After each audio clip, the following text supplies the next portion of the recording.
안녕하세요. 성악가 테너 강래우입니다. 요즘 좀 뜸했죠. 네. 여러가지 제가 꼭 올리고 싶은 내용이 하나 있는데 이게 좀 도구가 필요하고요. 그래서 지금 그걸 어떻게 지금 촬영을 한번 해볼까 고민하다가 좀 시간이 딜레이가 좀 됐어요. 근데 오늘 또 다른 얘기를 가지고 오늘은 먼저 얘기를 한번 해보려고 합니다. 이 벨칸토 성악적인 발성을 관심있게 공부하신 분이라면 한 번쯤은 들어보셨을 법한 얘기 중에 뭐가 있냐면 메사 디 보체라는 얘기가 있어요. 메사 디 보체, 메사 디 보체. 이 말 찾아보시면 인터넷에도 여러 개 나와 있고요. 특별한 개념이라기보다는 이게 어떤 특별한 테크닉이라기보다는 그냥 음악적인 용어일 수 있는데, 이 메사 디 보체는요 이미 여러 번 제가 얘기했던 거 안에도 들어가 있고요. 여러분들도 평소에 사용하고 있는 아주 흔한 그런 테크닉 중에 하나입니다. 뭐냐면 메사라는 말 자체는 메테레, 이태리어로 메테레라는 말의 명사형 같은 그런 개념인데요. 그냥 노타라는 얘기예요. 노타, 풋, 영어로 풋 같은 개념. 노타. 보체는 목소리거든요. 보체. 목소리를 노타, 이런 뜻이에요. 사실 풀어서 쓰면. 근데 잘 와닿진 않으시죠? 그래서 이게 어떤 개념이냐면 그 소리를 포르테를 내다가 피아노로 싹 이렇게 데크레셴도 시키는 그 얘기를 메사 디 보체라고 합니다. 그 테크닉 자체를. 근데 조금 더 크게 포괄적으로 얘기하면 반대의 개념까지도 포함해요. 크레셴도 되는 거, 피아노에서 포르테로 크레셴도 되는 것까지도 충분히 포함할 수 있으니까 소리의 강약을 조절하는 테크닉이 메사 디 보체라고 얘기를 해요.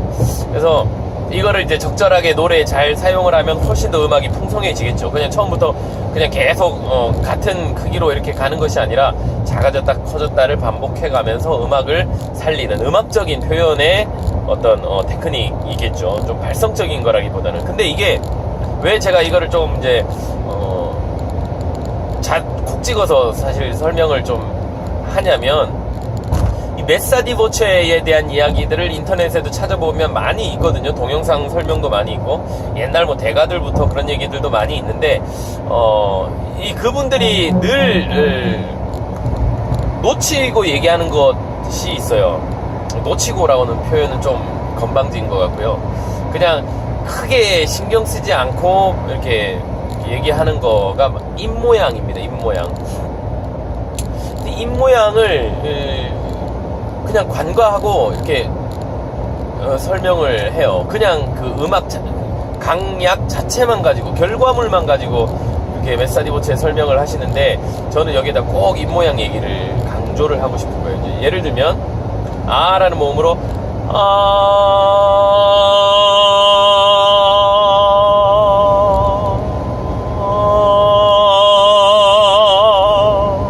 이렇게 약에서 강에서 양에서 강 왔다 갔다 하잖아요. 근데 이거를 이제 이렇게 인터넷이나 이런 데서 보면 대부분 어떻게 하냐면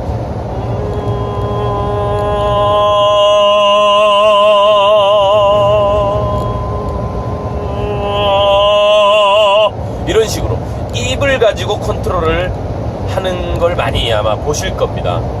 제가 아마 여러 번 이 얘기를 했었어요. 입을 움직여서 소리를 컨트롤하기 시작을 하면요, 나중에 절대 도움이 안 돼요.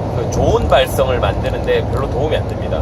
근데 결과물은 나왔잖아요. 어쨌든 메사 디 보체 개념 자체는 피아노에서 포르테에서 피아노가 자유자재로 왔다 갔다 하는 것을 가지고 설명을 하는 개념이기 때문에 발음이 약간 이렇게 뭉개진다거나 입 모양이 틀어지는 거에 대해서 굳이 크게 신경을 쓰지 않아도 되는 그런 개념일 수 있습니다. 충분히 그렇게 노래해도 괜찮아요. 잘하시는 분들은 그렇게 해도 전혀 상관이 없어요. 근데 저는 늘 강조하는 게 기본적인 프레임을 만드는 것, 내 발성의 어떤 그 시스템을 정확하게 만들어 놓은 뼈대를 세우는 작업을 계속 제가 강조를 하고 있기 때문에 입 모양을 자꾸 얘기를 하는 거예요. 그냥 나의 살던 고향은 하면 뭐 그냥 이제 소리는 이렇게 발성을 잘해서 가면 좋다고 치지만 이거를 메사디보체의 개념을 좀 지우는 나의 살던 고향은 꽃 피는 산골 뭐 이런 식으로 이게 뭐 적절한 비유가 되는 그런 곡은 아니지만 어쨌든 강약 조절이 있으면 훨씬 더 느낌이 산다. 근데 길게 뽑을 때 특히 이제 많이 사용하게 되겠죠. 주로 이제 데크레셴도 되는 그런 테크닉이 많아요. 그래서 이거를 메사디보체라고 그러면 우리가 데크레셴도의 개념으로 많이 설명을 합니다.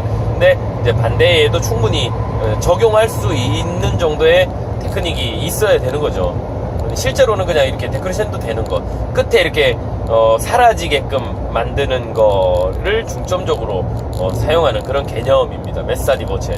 근데 반드시 입을 여러분 우리 공부하는 과정에서는요 턱을 고정을 하고 호흡만으로 그 조절을 할 수 있게 완급 조절을 할 수 있게 만들어 주시는 것이 훨씬 좋습니다. 입으로 이렇게 자꾸 하기 시작하면 일단 발음이 망가지는 거예요. 그 발음이 망가져도 된다라는 개념을 가지고 설명하는 선생님이 있으면 잘못된 겁니다. 발음이 망가져도 상관없다. 노래하는데 음악을 표현하기 위해서 발음이 깨져도 괜찮아 라고 얘기를 한다면 그건 잘못된 거예요. 그러나 그렇게 얘기는 하지 않지만 그냥 이렇게 입을 가지고 이렇게 그냥 설명을 하는 거예요. 근데 그 두 가지가 부딪히기 때문에 반드시 우리는 해결을 하는 게 훨씬 좋습니다. 꼭 찍어서 뭐 이렇게 발음을 우리가 망가지지 않아야 된다. 이게 1순위로 온다면 누구나 그렇게 설명할 거예요, 저처럼. 근데 그거를 이제 그런 개념을 정확하게 세우지 않고 좀 이렇게 편하게 설명을 하다 보니까 그게 거기에 대해서 본인도 집착하지 않게 그런 좀 편하게 생각하는 경향이 있는 것 같은데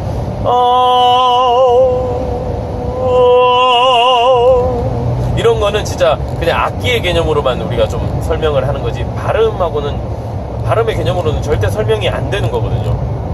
이거 아마 동의하실 겁니다. 그래서 같이 열고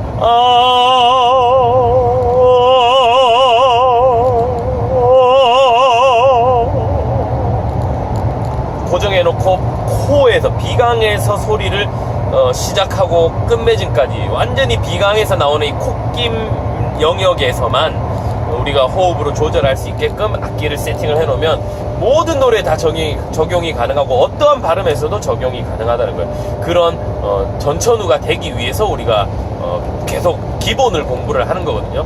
그래서 이 메사디보체에 대한 개념을 여러분들이 연습을 하실 때 꼭 입으로 하지 마시고 절대 입으로 아우 하지 마시고 턱은 반드시 고정시켜서 고정하는 방법들 얘가 여러 가지 얘기했는데 입을 이렇게 손가락을 3개 정도 집어넣고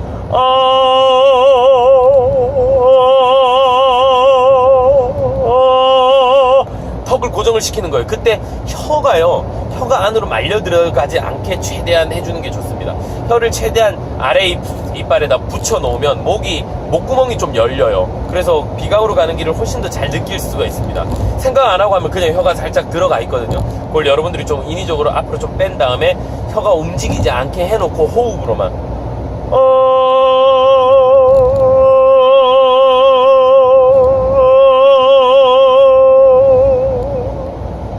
혀 위치까지 체크하시면서 호흡을 조절하면 이거는 어떻게 보면 호흡 훈련이 되는 거일 수도 있거든요. 근데 입으로 메사디보체를 자꾸 하면 호흡하고는 별로 훈련이 안 돼요. 호흡은 횡격말을 그렇게 쓰지 않아도 입에서 컨트롤이 되기 때문에 그냥 되게 편안하게 이 완급 조절이 돼요. 물론 고음에서는 다르겠지만 중저음에서 굳이 호흡을 쓰지 않고 이렇게 하는데 우리는 반드시 호흡을 쓰는 쪽으로 공부를 하는 것이 훨씬 더 도움이 되겠죠.